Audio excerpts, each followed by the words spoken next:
Hello, this is Danny Doyle, and welcome back to my level 1 run of Thousand Year Door. We're in Rougeport, just like clearing out a couple of bonus things. We get a Happy Heart P badge, probably not going to be useful at all. Recovers partner's HP over time, and it's just not as big a deal. Honestly, recovering HP over time is not a big deal in general, but it's especially not for a partner. Partners are a lot more expendable since Mario's the only game over. Yeah, so I don't really see it being a thing that comes up. Yeah. We do also get a new special power from the Emerald Star, and that is Clock Out. The status effect freeze to everyone. Freeze is a very strong status effect. And I guess it can be useful. I don't see using it too often, but just because of the SP costs, like, if I'm spending SP, I'd kind of rather use Sweet Treat or Earthquake. But, you know, or Power Up, or, like, there's a bunch of other good ones. But, you know, maybe I'll use Clock Out more often than I think. I haven't really planned this run out super far in advance yet. Anyway, we're going to, now do the side quest to meet with Don Pianta, and then we can actually go to Glitzville. And Glitzville is this is gonna be the first chapter where I know for a fact going in, it's definitely gonna be split in half. And that's because Glitzville is one of the longer chapters in the game, surprisingly. And that length is almost entirely combat, and I don't want to cut out any combat encounters. So, yeah. We're gonna do minor leagues and minor leagues and major leagues in separate videos from each other, which you can probably already tell from the title of this video. So it's kind of just like redundant for me to say that, but in case I don't know, you clicked on this video without the title, or you're watching the playlist or whatever, and the title didn't come up as a result of that. We're gonna be doing minor leagues and major leagues separate, and this is the minor leagues video. So that is that. Alright, welcome to Glitzville. Resource check-in. First off, hot dogs are available. Who fucking cares? They're worthless. It's another food item, HP, FP, but at this point you can cook better stuff than that. More importantly, point swap and power punch. Also Thunderbolt, I guess, repel fake, I guess. But point swap, probably the best item in the game. For sale for 5 fucking coins. Point swap is so goddamn strong. So goddamn strong. If you are at all familiar with Paper Mario, you probably already know that point swap is incredibly strong. But, short list of the things it can do. If you have a setup where you give yourself one flower point, which is fairly easy to do, especially at low level, you can use point swap to activate a partner or Mario's Hyper Rush, Power Rush, whatever, Mega Rush. Set them to 1 damage and then have them go wild. Have them do some sort of crazy turn. So we no longer have to, like, actually struggle to set up Koops for all of his peril turns. We can just do perilled Koops by activating a point swap. This we can do prior to the battle, or we can do during the battle, if we need to have him, like, do some stuff in a turn before, and then we have the final turn, like, peril or whatever, right? You can, combo it with Double Dip, which costs 4 FP to activate in order to set your FP to 1, and one of your items for Double Dip is going to be the point swap, and then you can use like a Power Plus or whatever to do whatever you want for the other one, and then have your partner go in and just like slam bam for a bunch of damage. That is obviously the most sort of like linear, but there are so many other ways that you can use point swap. You can use point swap as a healing item if you need to, if you're doing a run where you've like invested in FP for whatever reason. I don't think you should, but like it is technically an option. You can use point swap to kill off partners, and believe it or not, that sounds like a fucking meme, but it is legitimately useful in doing that. Like legitimately. There's at least one strategy that I have planned where I'm going to use point swap to murder one of my partners, and it is not a meme. It is, in my opinion, the best strategy for that particular fight, but that is a long way from now. Power Punch is also good because it boosts attack, and boosting your partner's attack to, like, make them stronger and have them hit harder is good. Yeah, this is the best shop in the game. Point swap for 5 coins just blows my mind. It's so good. It is unbelievably good. The other resource, well, I mean, there's the star piece right there. I'm sure you saw it if the camera's rotating. But the other resource worth noting is this Shine Sprite right here. So, you know, that's cool. Oh no, I threw him in coupon. Who knows? Oh yeah, I forgot. Power plus P. A resource we'll never use because it's 6 BP. So we have joined the minor leagues. And that means it's time to fight some scrubs. Fight some little dinky little scrubs. So the first battle in the minor leagues is fairly easy and straightforward. It's just against a bunch of Goombas. Look at them, 5 Goombas. Oh, I'm so terrified. So I could just like handle this normally. But because we have a bed that we can like freely rest in, I think it makes more sense to just handle it the way that we always do, have Koops sweep. This truly is the Koops playthrough of all time. Oh no, they get first strike. Yeah, so the idea is that they're not playing fair because, like, they're dicks in the minor league.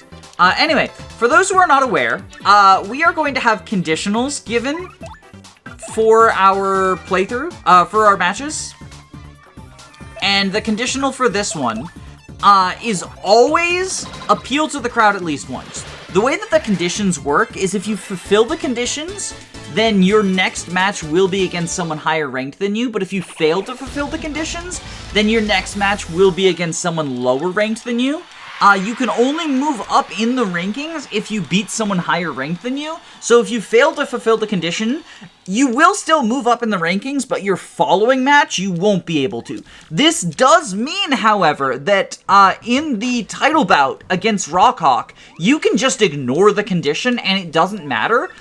Because the only punishment you would get for this is that they'll force you to face Rockhawk in the next fight. But, like, you're already the champion, and champion belt is all that you need for the story purposes. So, fun fact, the conditional given in the Rockhawk battle just does not matter in the slightest.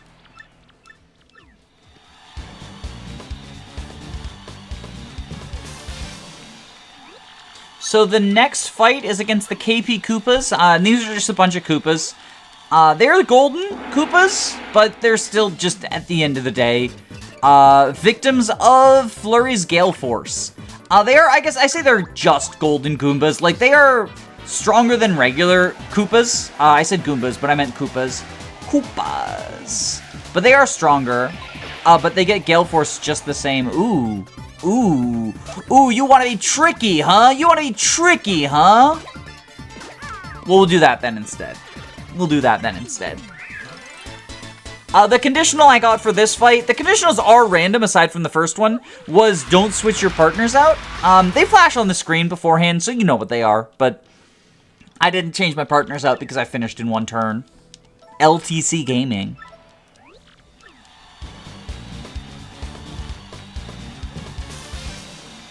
So this next fight is against the Pokey Triplets, and the condition I was given was empty your pockets, no item usage, which is a little bit annoying, because this is a fight where I would actually kind of like to be able to use items. I don't have Peril set up on Koops yet, so he's just barely not dealing enough damage to them. This means that I swapped out Jumpman for Hammerman. I guess I could have gone with, like, Quake Hammer or something and hoped for someone to throw, like, a flower or whatnot. Yeah, not a huge deal, because we can just do this now, and then we can just do this now and hammer. I didn't have a way to pre-damage Koops in the actual, like, in the locker room. Because there's not actually any, like, enemies outside of the pit here. Normally, I use the enemies to sort of pre-damage. I could have, like, left and then come back, but it's just, like, it's a pain. It's a pain, and as such, like, the pre-damage strategies are unlikely to be my go-tos in the pit, at least for the lower levels, where, like, they're also a lot less necessary. So, next up, I have the Dead Bones. It's just a bunch of Dry Boneses. The condition that I was given was appeal to the crowd at least once, and I can very easily do that because we dispatched this entire team in one turn with Koops, which means we just appeal a Rooney. And you can see that, like, I was so unconcerned for this fight that I literally didn't even bother switching Hammerman out for Jumpman. Because, like, why?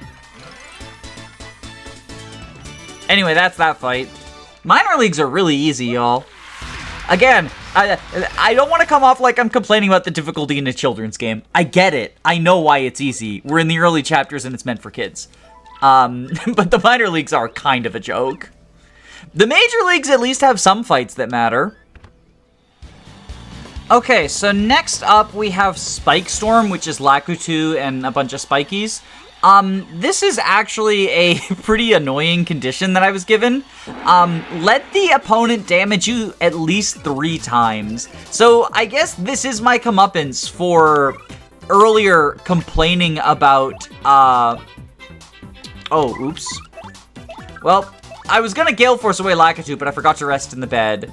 So I guess we'll just Body Slam it, which is fine.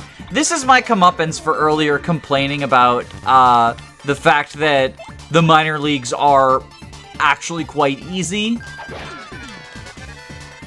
Is now I have to deal with this nonsense. Where he's just gonna do that. Oh my goodness. Can you, like, actually attack me? They just moved into defense. Also, the Spinies have a high enough defense that even with Hammerman, I'm not doing anything here. Can we just, like... Okay, we're gonna swap to Koops, I guess. We could Sweet Feast, or Sweet Treat, I guess. So there's 1 damage. There's 2 damage. I needed another damage. One of the other Spinies attacking me would have actually been really good, because then I could Earth Tremor and kill them all. Okay, I guess we'll Sweet Treat. This is annoying because the bed in the minor leagues doesn't actually heal star power. But I need it in order to not die. So, we're just gonna grab... Not the poison. There's actually really good layout for this treat. There we go. Yeah, we got plenty of flower and plenty of hearts. Okay. And then we'll Earth Tremor next turn. I guess then, because of that, we can appeal a Rooney. Just recover some star points. Okay, that's the 3rd damage that we needed. I think, actually, I'm going to have Flurry try and Gale Force them away. At the very least, this will get rid of Lakitu. Lakitu's annoying because he summons the ads.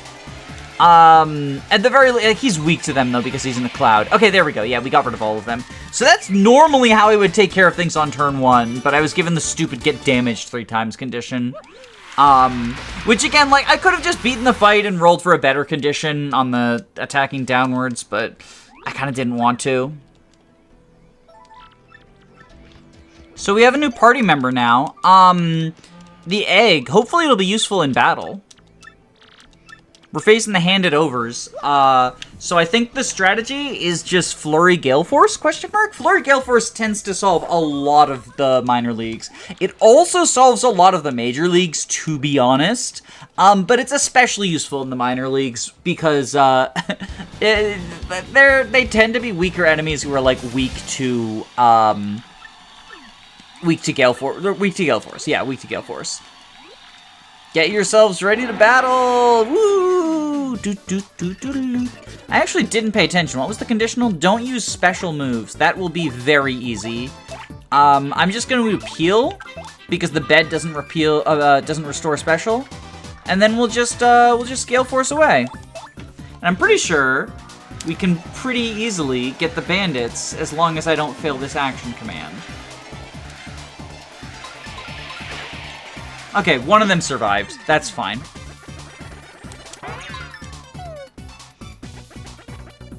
Because we'll just Hammerino. Again, I still forgot to switch from Hammerman to Jumpman.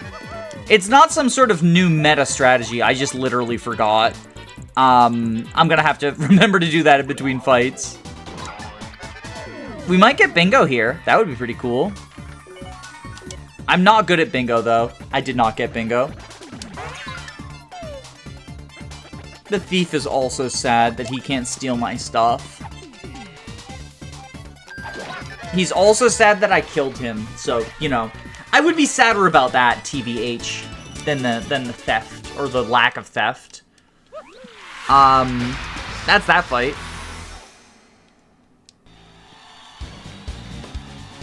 So up next, we have the Mind Bogglers, which is just a collection of enemies from Boggly Woods, which is nice because you didn't really get to see me fight too many of these. I guess there were the Piters we had to fight, and the Piranha Plants that I fought because I'm dumb.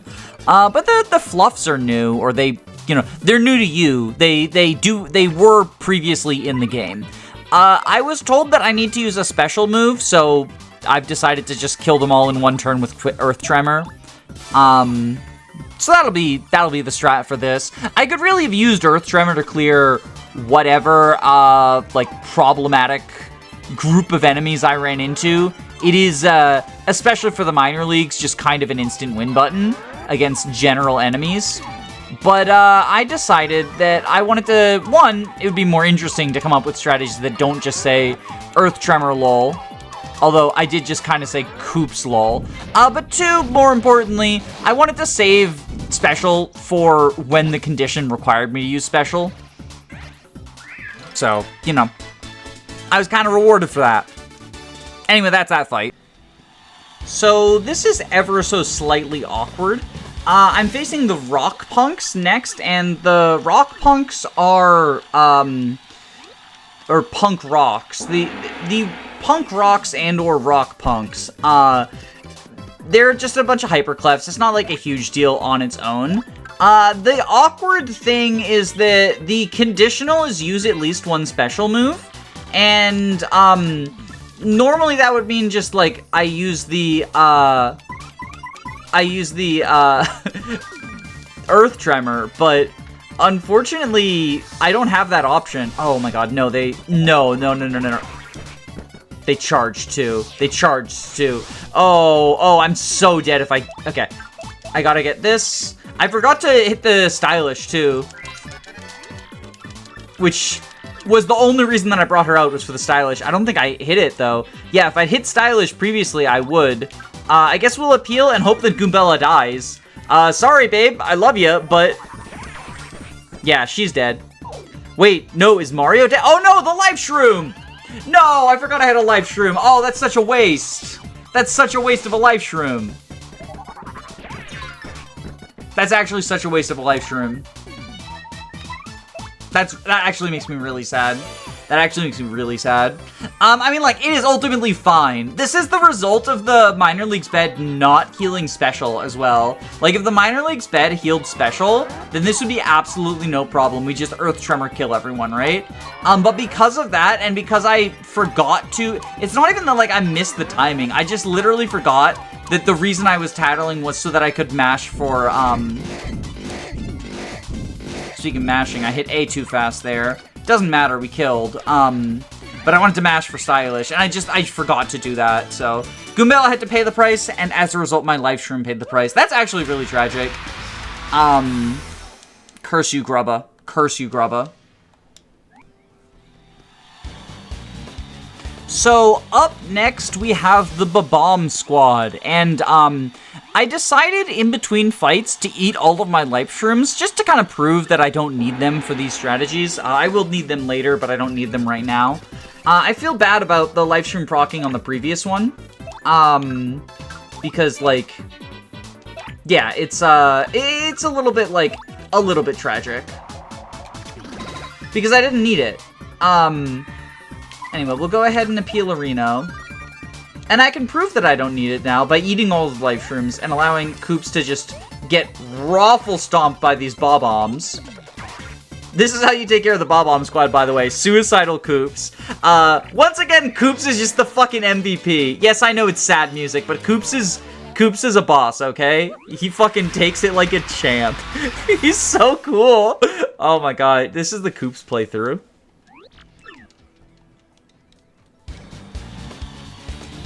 And now, of course, we have the final fight in the minor leagues. Well, kind of final fight. This is the second final fight. It is the same opponent. but this is the scripted to lose fight against the Armored Harriers. The condition I've been given is don't use my hammer, which doesn't matter because the Armored Harriers are, the Armored Harriers are not, they're not beatable. The only way you can damage them, like, they have, like, impenetrable armor that can only be penetrated by themselves. The only way you damage them is with Yoshi, the partner that we're going to get after this battle. It's interesting how, rather than gating us, in the way that is they normally gate you, right? Normally you get gated by, like, hey, here's a wall you need to blow up, right? Also, the irony that I'm wearing the Jumpman badge and they said, like, don't use your hammer. Like, that, I'm not trying to use my hammer, bro. I'm not trying to use my hammer, alright? But I do think it's cool that, like, normally you get gated based on not having partners by something like, hey, there's this wall you need to blow up. Bombette blows it up, so once you get her, you can proceed forward. But here, you get gated by, there's a battle, you need to literally use the battle attack, Gulp, in order to kill them. It's scripted to lose unless you gulp. It does, of course, make this, like, an awkward point for many challenge runs. No Mario runs obviously need to use Yoshi to kill in this one. Specific partner solos need to use Yoshi to kill in this one. Oh, we got an orange one. Wait, orange? Wait a minute. Wait a minute. Wait a minute. He's orange. In my previous partners only playthrough, we named him Boars, right? But here's the thing, is like, there is another Armor Knight who I absolutely love, who is orange. I think we're gonna name this Yoshi Oswin. Such a fucking boss, more like Bosswin. I didn't even plan that, I just, like, got it randomly. I've just been playing through, basically uninterrupted. I've been recording the entire time, and I'm just gonna cut around the points that don't have anything interesting in them. That's kind of cool, that we got an orange Yoshi, and we can name him Oswin. Continue the legacy of the Armor Knights. We started with an FE6 Armor Knight, now we have an FE7 Armor Knight. Maybe in the next T2ID playthrough we'll have, fucking... No, I do not want to name a fucking Yoshi after Gilliam. This is cursed. This is cursed. Anyway, we do need to rest up because we need the FP for Gulp. But it is unfortunate that, like, the Armored Harriers do make a lot of challenge runs technically impossible. No action commands, no FP, Mario only, various different runs. But I think that, in fairness, the Armored Harriers are basically a playable cutscene. So most challenge runs that, like, have to use Yoshi and break their rules for the Armored Harriers, I would say are still successful. And I think most challenge runners agree with me that, like, the Armored Harriers do not count as a failure state for your challenge run. I think most people agree in that grounds too. I think it's just most people are reasonable, right? You know, there are occasionally online weirdos who get, like, really, really up their ass about things. But most people are not weirdos, most people, I mean, maybe most people are weirdos, but not, like, in that way. Most people are very reasonable.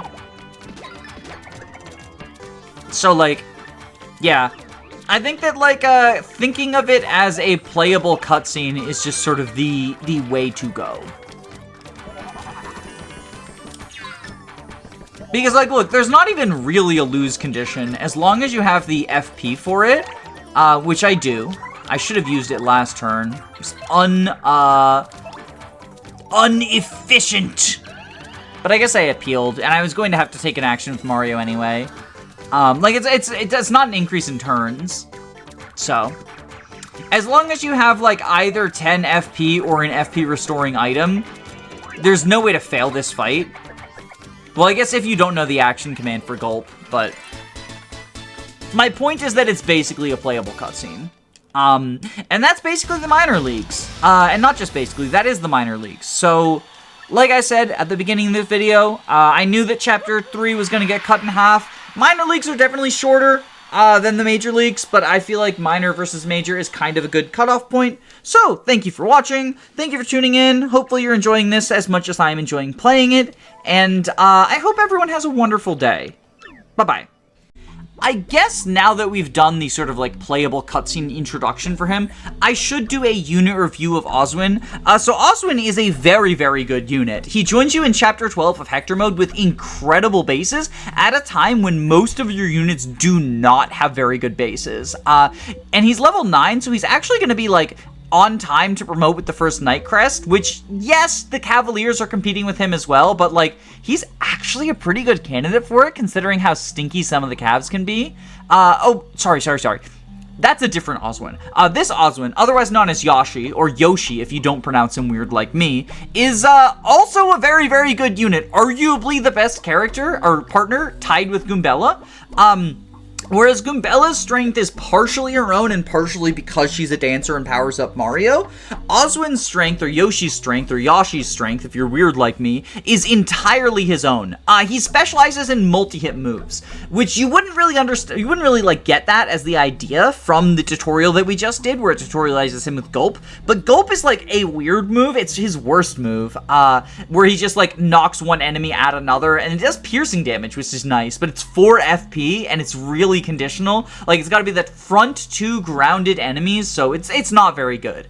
The better aspects of him are all 3 other moves. His regular day-to-day is Ground Pound, which is a 0 FP multi-hit move, and I talked about the strengths of multi-hit moves many, many times before, and Yoshi gets the benefit from all of them. Mega Rush P, Ground Pound is just free a bunch of damage.